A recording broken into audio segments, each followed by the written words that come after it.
यमुनाबाई आणि नामदेवराव आपल्या डोळ्यात अश्रू आणून आशेने मुलांकडे पाहत होते आणि मनामध्ये विचार करून रडत होते. कोणासाठी इतके कष्ट करून जीवन काढले? ज्यांच्यासाठी कष्ट केले त्यांनीच हा दिवस दाखवला. रडून रडून यमुनाबाई आणि नामदेवराव आपले दुःख यमुनाबाईंना सांगत होते. नामदेवराव आणि यमुनाबाई यांचे वय आता एकंदरीत 65 ओलांडून 70च्या आसपास होतं. परंतु या वयामध्ये जे भोगायला आलं ते कोणाच्याही वाट्याला येऊ नये असेच ते देवाकडे प्रार्थना करत होते.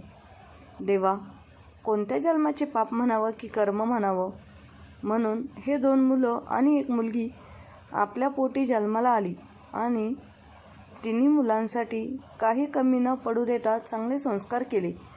तरी पण त्याच मुलांमुळे आज आमच्यावर ही वेळ आली. मित्रांनो, मूळचं हे कुटुंब पठारी भागातलं असल्यामुळे काम आणि कष्टाची फारच सवय होती.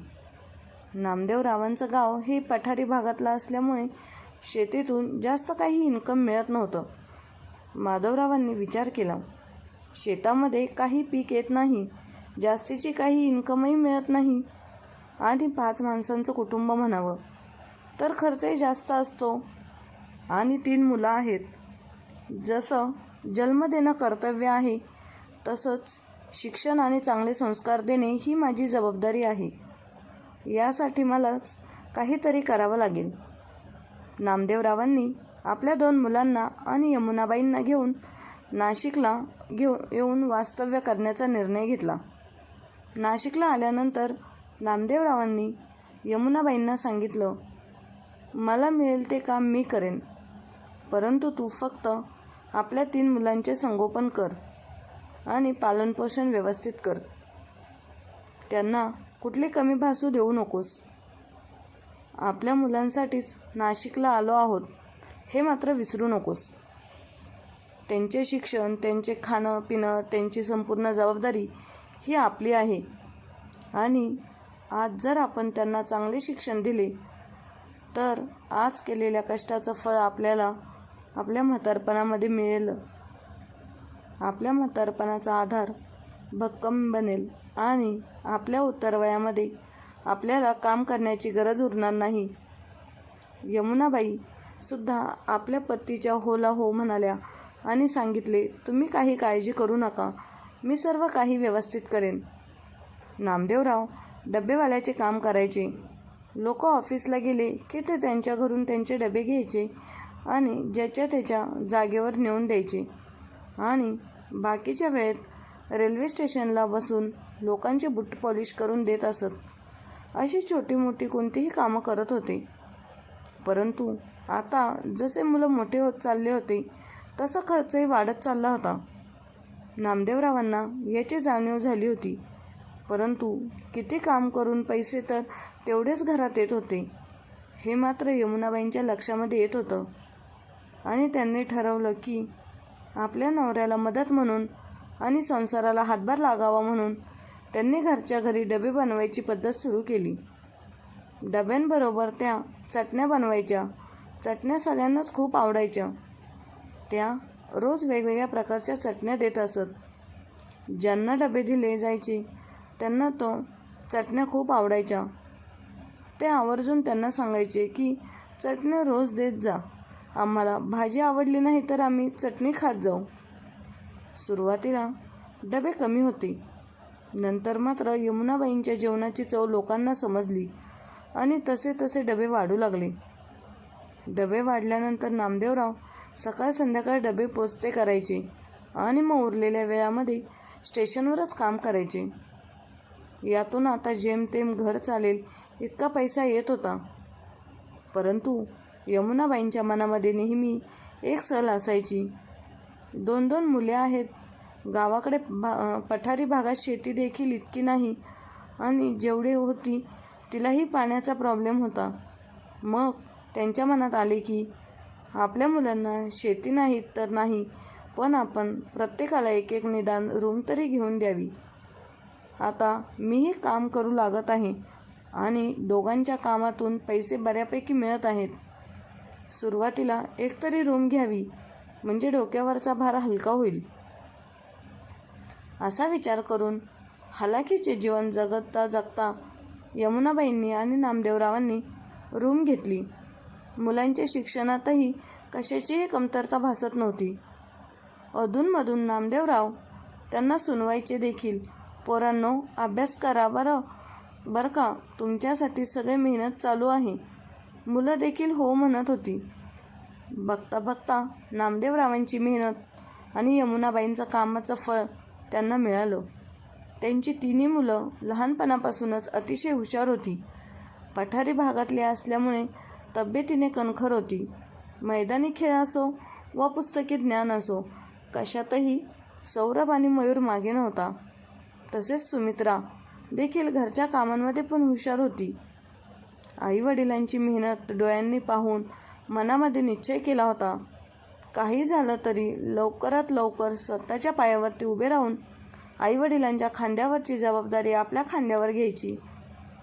हळूहळू तिघांचे शिक्षण पूर्ण होतच आलं होतं आणि जसे जसे मुलं मोठे होत चालली होती तसेच आईबाबांना सांगायचे, आईबाबा आता फक्त 1-2 वर्षे मेहनत करा, त्यानंतर तुमचे सुखाचे दिवस येणार आहेत. आईबापांना देखील खूप आनंद होत होता. मुलांना आमच्या कष्टाची जाणीव आहे आणि आमचे कष्ट केल्याचं सार्थक झालं. सौरभ आणि मयूर दोघेही चांगल्या नोकरीला लागले आणि सुमित्राचे पण शिक्षण पूर्ण झाले होते. शिक्षण पूर्ण झाल्यानंतर एक चांगला मुलगा बघून सुमित्राचं लग्न लावून दिलं. आता नामदेवरावांच्या आणि यमुनाबाईंची घरची परिस्थिती सुधारत चालली होती. गावालाही त्यांनी प्रगती केली होती. शेतीत पाईपलाईन केली, तसेच शेततळे देखील केले होते आणि गावी मोठं घर बांधलं. सगळं काही सुरळीत चालू होतं आणि आता नामदेवरावांनी आपल्या दोन्ही मुलांना सोबत घेऊन चर्चा करण्याचे ठरवलं. बाळांनो, आपलं गावी तर जमीन घर बऱ्यापैकी व्यवस्थित झालेलं आहे. शहरामध्ये देखील एक रूम झालेली आहे. तुमचं शिक्षण देखील पूर्ण झाले आणि तुम्ही नोकरीला देखील लागले आहात. आता मी आणि तुमची आई खूप दमत चाललेलो आहे. दिवसेंदिवस आता आमच्यासाठी काम होत नाही. फक्त एकच स्वप्न बाकी आहे, ते म्हणजे अजून एक रूम घ्यायचं आणि तुमचं लग्न करायचं आणि थोडेफार दागिने ताईसाठी करा. तेव्हा परिस्थितीमुळे आम्हाला तिला जास्त काही करता आलं नाही. म्हणजे तेही तुम्ही दोघांमध्ये एक रूम घ्या, म्हणजे दोघांनी निम्मे निम्मे पैसे भरून घ्या, जेणेकरून उद्या भविष्यामध्ये तुमच्यातही भांडण नको आणि दोघांना एक रूम राहण्यापुरती मिळेल. दोन्ही मुलांना वडिलांचा निर्णय आवडला. दोघांनी सांगितलं, बाबा तुम्ही काही काळजी करू नका, आपण रूम घेऊन टाकू आणि आम्ही दोघेही त्या रूमचे हप्ते फेडू, तसेच ताईलासुद्धा दागिने करू. त्यानंतर बाबांनी सांगितलं, बाळांनो, आता तुमचं देखील वय झालं आहे. आता तुमच्या लग्नाची काहीतरी तयारी करावी लागेल. एकदा का तुमची लग्न झाली, दोघांचे 4 झाले की आम्ही आमचं मोकळं झालो. दोघांनी बाबांच्या होला हो करत लग्नासाठी होकारार्थी मान हलवली. आपल्या दोन्ही मुलांना मुली पाहण्यासाठी सुरुवात केली. परंतु बाबांनी पाहिलेली एकही मुलगी मुलांना आवडत नव्हती. नामदेवरावांनी त्यांना सांगितलं, तुम्ही तुमच्या चॉईसने मुलगी पाहणार असाल तरी चालेल आम्हाला. आणि ऑलरेडी दोघांनी आपल्या लग्नासाठी मुली पाहून ठेवली होती. सौरभ आणि मयूर म्हणाला, बाबा आम्ही लग्नासाठी मुली पाहिल्या आहेत आणि आम्हाला पसंत देखील आहे. नामदेवराव म्हणाले, चला, माझ्या डोक्यावरचंही तरी ओझं तुम्ही कमी करून टाकलं. बस फक्त एकदा त्या मुलींना भेटू द्या. बाबांनी दोन्ही मुलांना सांगितलं, दोन्ही घरच्या मुलीकडच्या पाहुण्यांना आपल्या घरी जेवणासाठी बोलून घ्या, तेव्हाच मुली पाहण्याचा कार्यक्रम करूयात.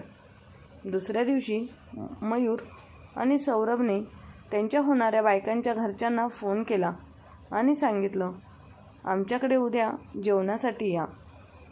पाहुणे आल्याच्या नंतरला यमुनाबाईंचं वय असल्यामुळे दोन्ही मुलांनी पाहुण्यांचा चांगला पाहुणचार केला दोन्ही मुली मिडल क्लास घरातीलच होत्या. त्यांनाही सौरभ आणि मयूरच्या घरची मंडळी पसंत पडली आणि लग्नाला होकार दिला. दोन्ही मुलांचे लग्न झाल्यानंतर यमुनाबाई नामदेवरावांना म्हणतात, बस आता अजून मला काही नको. दोघांना एक एक मुलगा झालं म्हणजे आपल्या कष्टाचं चीज झालं.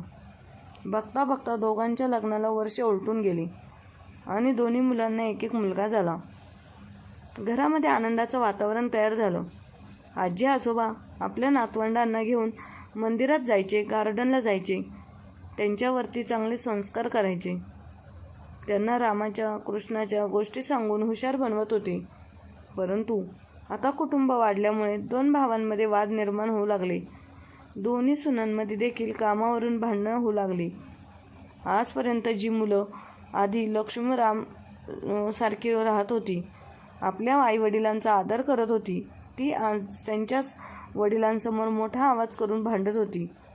दररोजची त्यांची भांडणं, यातून विस्कटत चाललेलं कुटुंब हे मात्र म्हातारे आईबापांना पाहवत नव्हतं. शेवटी दोन्ही मुलांनी विचार केला, आता आम्ही एकत्र राहू शकत नाही आणि वडिलांना बोलून दाखवलं. बाबा, आता आम्ही वाटण्या करणार आहोत. वाटण्या हा शब्द मुलांच्या तोंडून ऐकल्यानंतर नामदेवरावांच्या पायाखालची जमीन सरकली. मी जिवंत आहे तेच ह्या मुलांची प्रॉपर्टीवरून भांडणं आणि वाद करायला सुरुवात झाली. आणि कोणत्याही वडिलांच्या समोर घराची वाटणी होत असेल तर आणि घर विस्कळत असेल तर त्यांना वाईटच वाटतं. कारण हे घर उभा करणं हे त्यांचं स्वप्न असतं आणि या घराला बांधून ठेवण्यासाठी त्यांनी खूप मेहनत आणि कष्ट केलेली असते. नामदेवरावांनी आपल्या दोन्ही मुलांना समजून सांगण्याचा प्रयत्न केला, परंतु मुलांनी समजून घेतले नाही. आणि वरून नामदेवरावांना सुनांनी ऐकून दाखवलं, आम्हाला आमचं काही पर्सनल लाईफ आहे की नाही, की आयुष्यभर आम्ही तुम्हाला सांभाळत राहायचं आणि सगळ्यांचे करत राहायचं. यापुढे आम्हाला नाही जमणार. काय असेल ते आत्ताच करून टाका. वडिलांचं बोलणं मनावर न घेता मुलांनी परस्पर वाटण्याकरिता माणसांना बोलावलं. वाटण्याकरिता जवळचे 10-12 माणसं बोलवली आणि पंचांनी वाटणीला सुरुवात केली. आईबापांनी कमावलेलं जे काही सोनं नाणं होतं सर्वप्रथम त्याची वाटणी करून असं पंच बोलले. मग वडील त्यांना म्हणाले की दागिने माझ्या मुलीला देणार आहे आणि ती आमची इच्छा आहे आणि उरले जे काही असेल ते तुम्हाला घ्या. त्यानंतर गावच्या शेतीची आणि घराची वाटणी झाली. सगळ्या भांड्यांची आणि नाशिकमधील घराची देखील वाटणी झाली.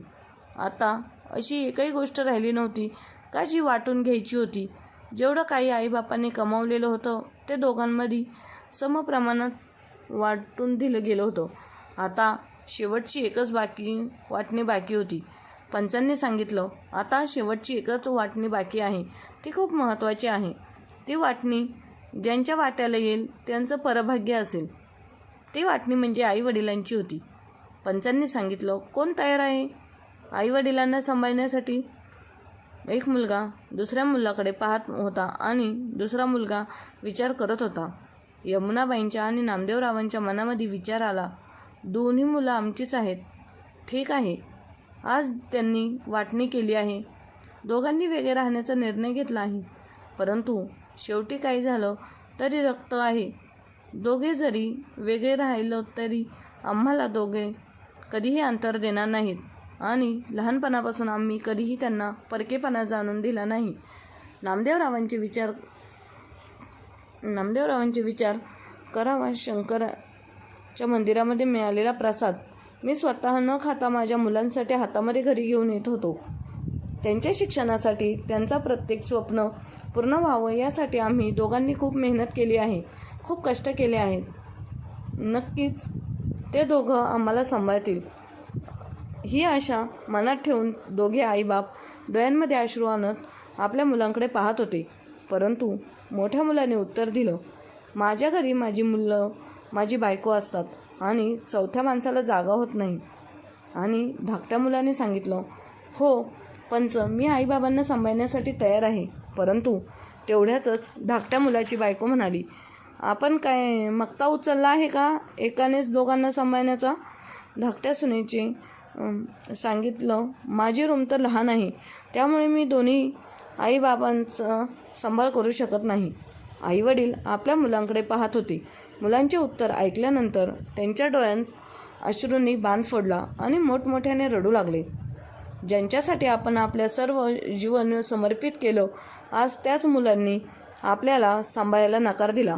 पण पंचांनी त्यांना सांगितलं, मोठ्या मुलाकडे आई राहील आणि धाकट्या मुलाकडे बाबा. आईबाबांच्या म्हातारपणाच्या वेळी त्यांची ताटातूट केली आणि धक्का दोघा पती पत्नीला सहन झाला नाही आणि याच टेन्शनमुळे दुसऱ्या महिन्यातच नामदेवरावांचा मृत्यू झाला. नामदेवरावांचा मृत्यू झाल्यानंतर यमुनाबाईंना मोठा धक्का बसला होता. आता यमुनाबाई हे एकट्याच राहिल्या होत्या.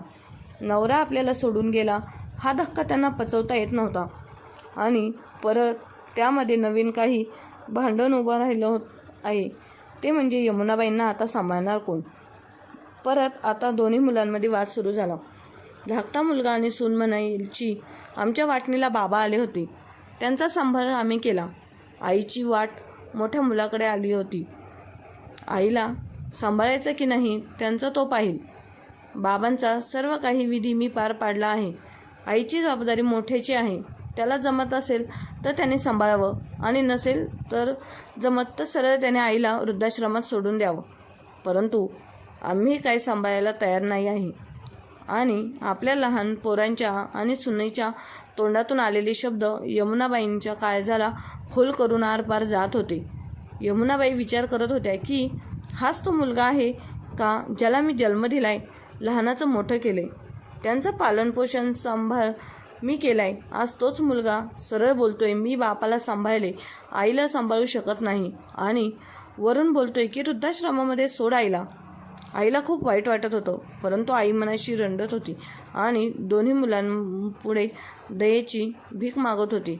पोरांनो, कृपा करा माझ्यावर. हवं तर तुमच्या पुढे मी पदर पसरून भीक मागते, पण मला वृद्धाश्रमामध्ये टाकू नका. काय असेल शिळं पाकं ते तुम्ही मला द्या, ते खाऊन मी तुमच्यापाशी दिवस काढेल, पण मला वृद्धाश्रमामध्ये सोडू नका. एक आई रडून रडून आपल्या दोन मुलांपुढे हात पसरून भीक मागत होती सांभाळण्यासाठी. त्या आईची याचना पाहून पंचांना सुद्धा कीव आली. अरे मुलांनो, ज्या आईने तुम्हाला जन्म दिला त्याच आईला तुमच्या पुढे पदर पसरायला लावलंय. मी जास्त काहीच बोलत नाही, परंतु मधला मार्ग नक्की सांगू शकतो. पंचांनी परत निर्णय सांगितला की एक महिना दोन्ही मुलांकडे आई राहील. असं केल्याने आईलाही त्रास होणार नाही आणि मुलांनाही सांभाळण्यासाठी त्रास होणार नाही. पंचांचा निर्णय दोन्ही मुलांना मान्य झाला. दोन्ही मुले आईला सांभाळण्यासाठी एक महिना तयार झाली. परंतु जेव्हा 1 महिना असा आला की मोठा मुलगा म्हणाला की मी ज्या महिन्यामध्ये आईला सांभाळतो त्या महिन्यामध्ये 31 दिवस आहेत आणि लहान भावाकडे जेव्हाही सांभाळायला असते त्या महिन्यामध्ये 28 दिवस असतात. मी का 3 दिवस एक्स्ट्रा आईला सांभाळू? 3 दिवस एक्स्ट्रा सांभाळण्यामुळे मुलांमध्ये झालेला वाद आईच्या कानावर गेला आणि मनामध्ये विचार केला, ज्या मुलांना लहानपणापासून कोणतीही गोष्ट कमी पडू दिली नाही, घरची परिस्थिती नसताना सुद्धा 2 मुले असून त्यांना सगळं काही वेळच्या वेळी दिलं आणि आज तेच मुलं मला 3 दिवस एक्स्ट्रा सांभाळण्यावरून भांडत आहे. हे जेव्हा त्यांच्या मुलीला म्हणजे सुमित्राला कळले तेव्हा ती तिथून आपल्या घरी घेऊन जाण्यास तयार झाली. तेव्हा तिला या गोष्टींचे वाईट वाटले की आपल्या आईवडिलांनी आपल्यासाठी परिस्थिती नसतानाही एवढे काही केले. आपल्या आईवडिलांना सांभाळण्यासाठी तयार होत नाहीत. मग सुमित्रा आपल्या आईला आपल्या घरी घेऊन जाते. मग ती घरी गेल्यावर आपल्या आईचा चांगल्या पद्धतीने पाहुणचार करते. पण यमुनाबाईंना काही करमत नाही. त्यांना या गोष्टीचं वाईट वाटत असतं की एवढं करून देखील त्यांना आपलं काहीच किंमत नाही. त्या तिथे थोड्या दिवस राहतात. त्यानंतर सुमित्राला तुझी आई आता येते, तुझी आई आता किती दिवस राहणार आहे? मी आता आपल्या इथेच कायम राहील. त्यावर तिचे पती म्हणतात की हे काय धर्मशाळा आहे का? कोणी येईल इथे राहील? त्यांना एवढी 2 मुले असताना देखील ते आपल्या इथे राहत आहेत. त्यांना आपल्या आईला सांभाळता येत नाही का? त्यावर तिला एवढं त्यांच्या बोलण्याचं वाईट वाटतं की त्यांच्यासोबत एवढं चांगलं राहतो तरी ते आपल्या आईला सांभाळत नाहीत. मग ते कामाला जाताना तिला बोलतात की तुझ्या आईला तुझ्या भावाकडे नेऊन घाल, नाही तर वृद्धाश्रमात नेऊन घाल. ह्या गोष्टींचे तिला इतके वाईट वाटत होते की ते आपल्याला इथे देखील ठेवू शकत नाही. मग ती विचार करते, आता आपण काय करायचं. चुकून यमुनाबाई त्या दोघांचं सगळं बोलणं ऐकतात. तेव्हा त्या सुमित्राला म्हणतात की मला वृद्धाश्रमात नेऊन घाल. या गोष्टींचा तिला खूप वाईट वाटत असता की एवढे मुलं असून देखील आपल्या आईला वृद्धाश्रमात जाण्याची वेळ येते. मग शेवटी त्या आईने वृद्धाश्रमाचा आसरा घेतला आणि यमुनाबाईंनी स्वतःच वृद्धाश्रमात जाण्याचा निर्णय घेतला.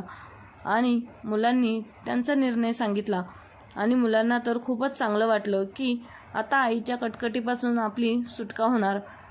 त्याही खूप खुश होत्या. यमुनाबाई म्हणाले, यांच्या कटकटीपेक्षा मी वृद्धाश्रमात जाऊन त्यांच्या समवयस असणाऱ्या मैत्रिणींबरोबर मी माझं शेवटचं आयुष्य घालवेल. म्हणून त्या वृद्धाश्रमात जाण्यास त्यांनी निर्णय घेतला.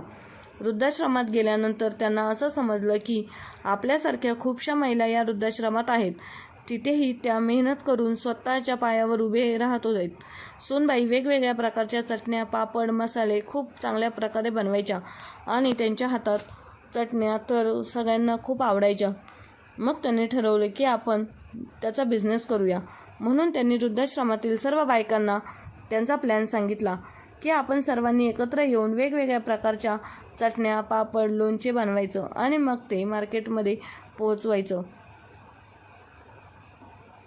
त्यांची 20 जणांची टीम तयार झाली. वृद्धाश्रमातील 20 बायका यमुनाबाईसोबत काम करायला तयार झाल्या. त्यांच्याही कालगुणांना वाव मिळत नव्हता, त्यामुळे त्याही आनंदाने भाग घेऊ लागल्या. मग त्यांची सुरुवात झाली. चटणी बनवणे, त्या पॅक करून मार्केटमध्ये पोहोचवणे. मार्केटिंगसाठी त्यांनी 2 मुलांचा आधार घेतला. ते मुलं मार्केटमध्ये त्यांच्या चटण्या, पापड, लोणचे पाठवू लागले. नंतर चटणी आणि पापड यांची मागणी वाढू लागली. जसजशी मागणी वाढू लागली तसतसं त्यांची पब्लिसिटी खूप चांगली होऊ लागली आणि त्यांचा बिझनेस एक नावारूपाला आला. त्यातून त्यांना इन्कमही खूप चांगल्या प्रकारे मिळत होती. त्यामुळे त्यांचा बिझनेस करोडो रुपयांच्या घरात जाऊन पोहोचला. यमुनाबाईंनी नंतर पापड, चटणी परदेशात पाठवण्याचा सुद्धा विचार केला आणि तो विचार त्यांनी त्यांच्या वृद्धाश्रमातील महिलांना सांगितला.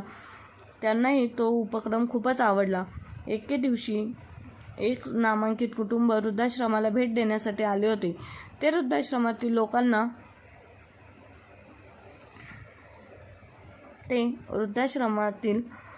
लोकांना भेट देण्यासाठी आले होते. ते वृद्धाश्रमातील लोकांना त्यांच्या मुलाच्या वाढदिवसानिमित्त भेटवस्तू देत होते. भेटवस्तू दिल्यानंतर यमुनाबाईंनी त्या राजेशला, म्हणजेच ज्याचा बर्थडे होता, त्याला त्याच्या हातात चटणी, पापड त्याला दिला.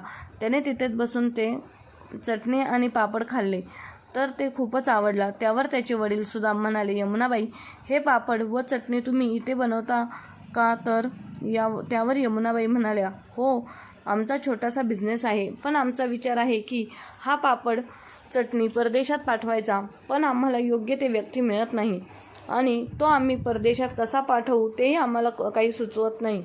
त्यावर सुदामराव म्हणाले, अहो, त्याची काळजी करू नका. मी एका ट्रान्सपोर्ट कंपनीत मोठ्या पदावर काम करतो.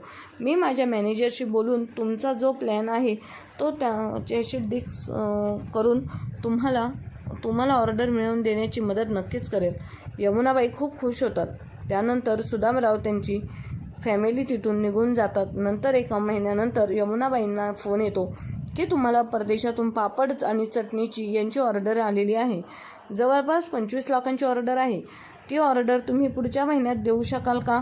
त्यावर यमुनाबाई खुश होतात आणि त्या महिलांबरोबर डिस्कस करतात. तर महिलाही खूप खुश होतात आणि त्या जोमाने कामाला लागतात आणि परदेशातील ती ऑर्डर ते पूर्ण करतात. अशा प्रकारे त्यांना नंतर खूपच जास्त ऑर्डर यायला लागल्या आणि त्यांचा व्यवसाय जोरदार चालू होतो. यमुनाबाई नंतर आपल्या हाताखाली बायकांना ठेवायला लागतात आणि त्यांना पगार द्यायला लागतात. त्यामुळे बऱ्याच जणांना रोजगार मिळवून देण्याची त्यांची रोटीचा प्रश्न सुटतो. यमुनाबाईंचं वय आता झालेलं असतं आणि असेच एके दिवशी सुदामरावांच्या ऑफिसमध्ये खूप मोठा कार्यक्रम असतो. त्या कार्यक्रमाला सुदामरावांनी यमुनाबाईंना आणि त्यांच्या टीमला आमंत्रित केलेलं असतं. सुदामरावांनी शहरातील मोठमोठ्या लोकांनाही निमंत्रित केलेलं होतं. त्यात यमुनाबाईंनी 2 मुलं देखील आली होती आणि 2 सुना देखील होत्या. आणि सुदामराव त्यांच्या पार्टीमध्ये ज्यांच्या बिझनेस 1 वर्षामध्येच खूप चांगल्या पद्धतीने नावारूपाला आला होता, त्यांचे कौतुक ते करत होते. असेच कौतुक करत असताना यमुनाबाईंनी देखील नाव घेतलं. त्यावेळेस मात्र यमुनाबाईंच्या 2 मुलांचा आणि सुनांचा पायाखालची जमीनच सरकली. कारण त्यांनी आईला सांभाळण्यासाठी किती नाटकं केली होती ती त्यांनाच माहीत होती आणि आईची वाटणी देखील केली होती. 1 महिना तू सांभाळ, 1 महिना मी सांभाळ. शेवटी आई वृद्धाश्रमात गेली होती. नंतर त्यांची 2 मुलं आईला भेटायला सुद्धा वृद्धाश्रमात गेली नव्हती. पण आता सुदामरावांच्या तोंडून आईचे कौतुक ऐकताना त्यांना आश्चर्याचा धक्का बसला की आई वृद्धाश्रमात राहून आईने हा बिझनेस कसा चालू केला. म्हणून सुदामरावांनी खूप आग्रह केला. त्यामुळे यमुनाबाईंनी त्यांची सगळी स्टोरी सगळ्यांसमोर बोलून दाखवली. त्यावेळेस सगळ्यांच्या डोळ्यात पाणी आले आणि यमुनाबाईंच्या मुलांच्या देखील डोळ्यात पाणी आले. शेवटी ते दोघेही आईच्या समोर गेले आणि आईची माफी मागू लागले. त्याच वेळेस सगळेजण त्यांना दोष देऊ लागले की तुम्ही आईबरोबर असे का वागलात म्हणून. त्यावेळेस दोघे म्हणाले की आम्ही आमच्या संसारात एवढं गुरफटून गेलो होतो की आईवडील आपल्या आयुष्यात खूप महत्त्वाची व्यक्ती आहे हे आम्ही विसरूनच गेलो होतो. आई, आम्हाला माफ कर आणि आमच्याबरोबर घरी चल. त्यावर यमुनाबाई म्हणाल्या, ज्यावेळेस मला तुमची गरज होती त्यावेळेस तुम्ही माझी टाळाटाळ केली, पण आता मी यशाच्या शिखरावर असताना तुम्हाला माझी गरज वाटते, तुम्हाला घरी घेऊन जावं असं वाटते, पण त्यावेळेस मात्र तुम्ही माझी काही किंमत केली नाही. मुलांनो, ज्यावेळेस तुम्ही म्हातारे व्हाल ना त्यावेळेस तुम्ही तुमच्या मुलांनी तुमच्यासोबत तसं वागलं ना त्यावेळेस तुम्हाला आमची किंमत कळेल. त्यावेळेस आमच्या वेदना तुम्हाला कळतील, तोपर्यंत नाही कळणार. त्यावेळेस तुम्हाला पश्चाताप करण्याव्यतिरिक्त काही होणार नाही. तुम्हाला तुमच्या कर्माचं फळ नक्कीच मिळालेलं असणार आहे. मी तुम्हाला माफ करणारी कोण आहे? करविता तर वरती बसलेला परमेश्वर आहे. तोच तुम्हाला योग्य ती शिक्षा देईल. मुलांनो, मी आता माझं आयुष्य फक्त वृद्धाश्रमातच घालवणार आहे आणि तिथेच सुखाने राहणार आहे. तेव्हा तुम्ही तुमच्या आयुष्यात तुम्ही सुखात राहा, मी माझ्या आयुष्यात सुखात राहते. प्लीज मला घरी येण्यासाठी आग्रह करू नका. तुम्ही तुमच्या आयुष्यात सुखाने नांदा. माझा कायम आशीर्वाद तुमच्याबरोबर आहे. तर मग मित्रमैत्रिणींनो, यमुनाबाईंनी घेतलेला निर्णय आणि वयाच्या 75व्या वर्षीसुद्धा यशस्वीरित्या केलेला करोड्यांचा पापड चटणी बिझनेस याबाबत तुम्हाला काय वाटते? कमेंट बॉक्समध्ये नक्की कळवा. आणि यांची कथा आवडली असेल तर शेअर, सबस्क्राईब नक्की करा. धन्यवाद.